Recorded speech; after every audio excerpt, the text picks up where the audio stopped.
What's up, guys? Today we're going to be working on pulling the rotary. Some of the work has already been done by me and Boone. A lot of it hasn't. Right now what I'm going to be doing is just jacking the car up, putting it on stands, draining the oil and all that junk. Most of the stuff is off. Coolant's empty. All that's empty. I need to pull all these. The power steering is off.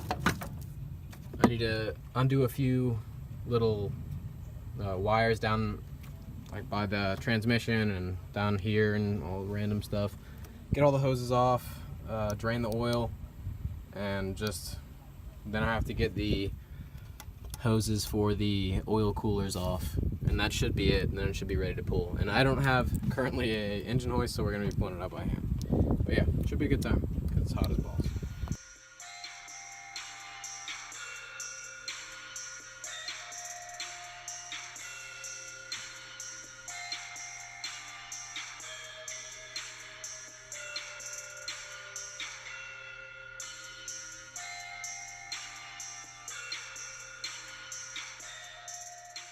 The good thing about having a piece of shit is you have no choice but to upgrade stuff.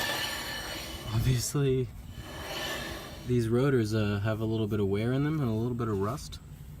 And yeah, so good thing about that, you don't need an excuse to upgrade to a big brake kit or something like that. So that's nice. Okay, so oil is draining. I have to get to this bolt that's right under here. This bolt that's right there, it's like a 27 millimeter or something like that. And there's another one back there, like down there behind the oil filter. And I just remembered that I don't have to go under there and disconnect a bunch of stuff. Disconnect a bunch of the wiring harness from the transmission or anything down there, because there is no transmission in the car. So that's nice. But other than a few hoses, actually most of these are off. Like a couple hoses I have left. That one's on the motor, just this one right here I think. And those oil lines, and the motor should be good to come out. Alright, so the bolts, or the banjo fittings that go on there, are 23 millimeters. So, gotta run to the parts store real quick, grab a 23 millimeter socket, and then we'll be able to get back to work. Alright, so we just got back from the store, got this Carlisle 23 millimeter. Unfortunately, it is a 12 point. I wanted a 6 point. I went to Advance. Advance was literally out of any kind of 23 millimeter. I went to Napa, and all they had was this 12 point. Obviously, you don't really want to use 12 points for like heavy duty stuff. You can, it'll slip off sometimes, round edges and shit like that. But that's all I got. So just gonna be careful, and hopefully I won't strip anything. So there's one, got both of them out. There is the other one down there. It's focus, yeah. Didn't strip anything, didn't have any trouble really.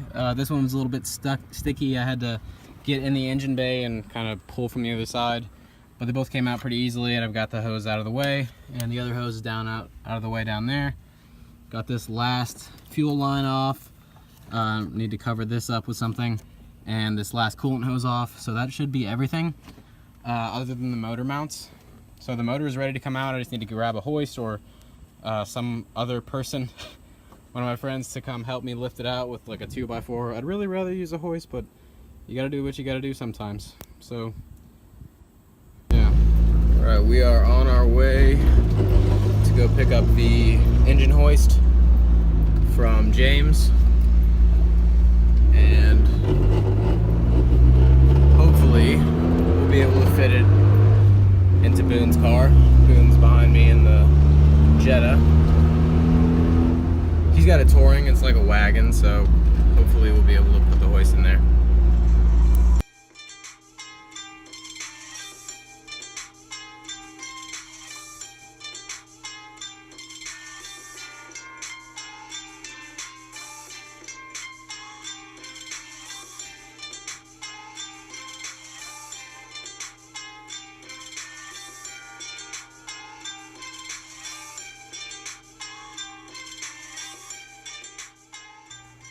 Alright, so motor got pulled. We went to Knox to sell it to someone that lives in Louisville. He's going to be putting it in his Rex.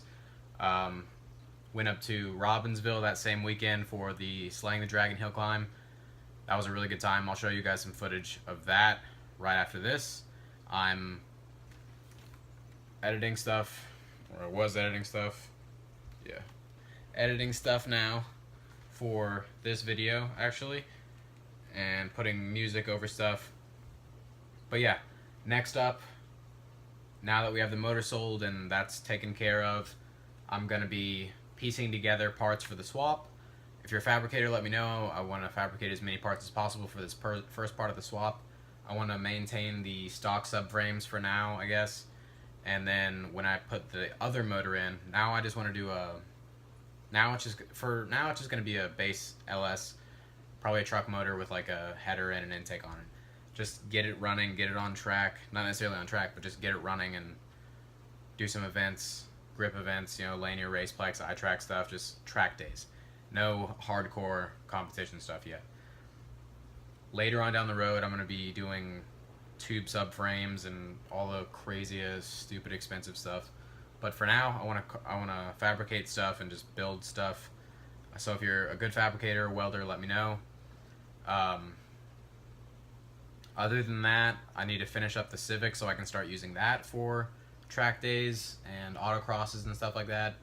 It's not going to be a serious track car. I'm not going to put a sleeved turbo B-series motor in it. I'm just going to keep the motor that's in it for now, just keep it reliable. I'm going to do coilovers, harness bars, seats, some other weight reduction things. It needs an exhaust, it needs a clutch, it needs some transmission work. But other than that, I might do a multi-point fuel injection just to make it a little bit faster, and then later on down the road I'll probably do a head swap. That shouldn't take too long, maybe a few weeks just to get everything done. But then after that, it's back to the RX8 and it's back to racing. So here is a few clips from the hill climb, and if you like this stuff, subscribe, like, and thanks for watching.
Déjà vu.